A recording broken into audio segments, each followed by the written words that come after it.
Hey everyone, welcome back to the channel. Today, we're diving into a comprehensive review of ETrade for 2025.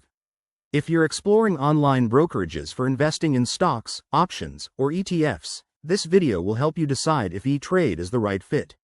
I'm your host, and let's jump right in. First, what is ETrade? It's a well-established online brokerage platform that offers a wide range of investment tools, making it popular among both beginners and experienced traders. Now, let's start with the pros.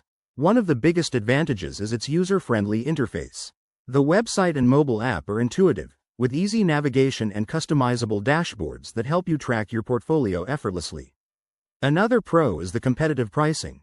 ETrade often has low or no commissions on stock trades, which can save you money over time.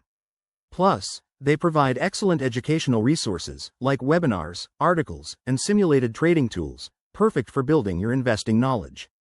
On the downside, there are a few cons to consider.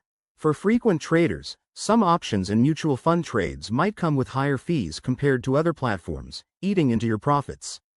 Additionally, ETrade requires a minimum deposit for certain account types, which could be a hurdle if you're just starting out with a smaller budget. Customer service is another area of concern. While they offer 24/7 support, wait times can be long during peak periods. Finally, in times of market volatility, the platform has experienced occasional outages, which might disrupt your trading. Overall, ETrade is a solid choice for most investors in 2025, especially if you value ease of use and learning resources. But weigh these pros and cons against your own needs. Maybe start with a demo account to test it out. If you found this review helpful, hit that like button and subscribe for more investing tips. Thanks for watching, and I'll see you in the next video.